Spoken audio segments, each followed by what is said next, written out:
you have what it takes to be a villain? Do you want to see what you're capable of as a lone man with a gun? Introducing my Vincent Valentine budget brew. Every creature that you destroy grows his power. That's right, Soul Shatter is now a combat trick. This is true arch enemy vibes. This is what it means to be the enemy of the table, the villain. Get out of the way, Turgid. The true mono black punch villain has arrived, and all for under $100. This deck aims to cause mass chaos and destruction every single turn past turn 3. This $100 budget sits at a comfortable bracket 2, and is easily upgraded to 3, and I'll go over that at the end. The object of this deck is to take Vincent, get him on the board, and then start blowing everybody up and gaining power through it, and then when you are ready for it, transform into the beast that you are and rage in with Trample and Lifelink. But do not mistake this deck for Voltron, it is not. There are a lot of layers we have to talk about this deck. It is way more unique than you know. The biggest thing is that Vincent's front side, reading that it gains power for the toughness and power that you destroy of another creature, also has a little keyword, may. I may swing this hammer. That is the most important and spiciest part of this whole brew. During attacks, you cast an instant speed kill spell or sacrifice spell, which would pump his power. But if anyone deals with it and you realize you don't want to flip him because you did not get the power you thought you wanted to by then, you do not have to. That makes this way more flexible. Also, for those asking, no, flipping Vincent means the equipment stays on. It does not kick it off. This whole deck is based around one central idea of asymmetrical sacrifice and destruction. There are over 20 cards in this deck that says each opponent's either sacks or destroys something in it. Oh, is that a beautiful line of text in that deck. And as a result, we have a secondary package of reanimation, constantly making people sacrifice their largest creatures or their largest CMC, and then you get to take it. The more green and red you see at the table, the more things there are to bonk on the head. And the bigger they are, the bigger you get,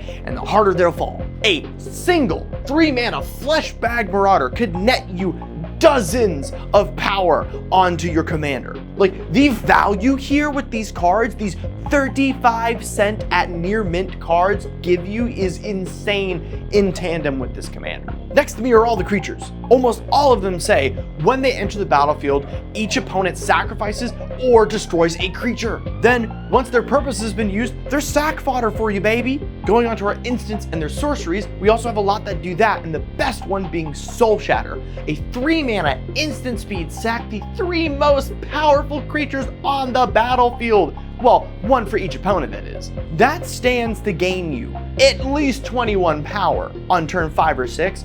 You're swinging in with Vincent. Get this right, you swing in, you cast Soul Shatter, get 21 power and toughness, flip them over, swing in, gain like 25 life, and take out a player for 3 mana.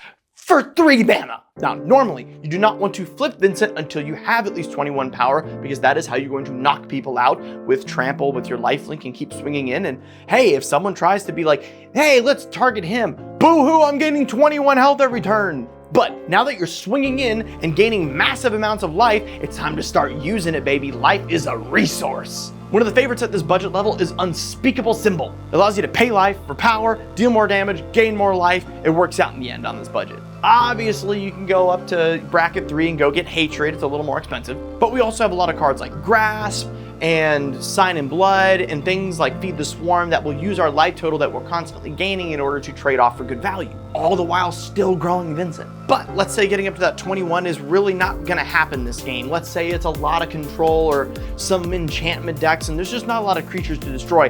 Do not worry, this deck still has it all. Tainted Strike and Phyresis are kill spells as long as you have 10 power, which should not be hard for this deck to generate. And if all else fails, you can still use your life total with Unspeakable Symbol. But now for my favorite alternate game plan, baby, World Slayer. Attach that puppy to Vincent, start slamming in, everything gets destroyed, but as long as you're on Vincent's backside, he's still back. And now you're the only thing on the board. So let's go over a general gameplay. How do you want to do this? What are your mulligans looking like?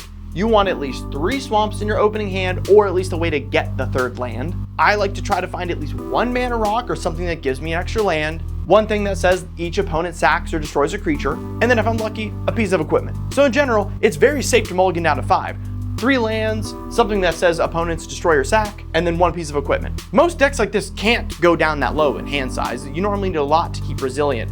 this deck doesn't need it. Now, upgrading this deck normally means to bring in more things for speed as well as reanimation packaging, because we're going to be destroying so many creatures. Having more reanimation spells that target any graveyard is going to be huge, and you know I'm talking about Ancient Brass Dragon, baby. I think this deck runs best at bracket 3, but at the bracket $200 budget, it still slaps. But I think 3 is where it will shine. Now stand tall, look people in the eye, and tell them you are going to swing at them. This has been DefCat. Please subscribe.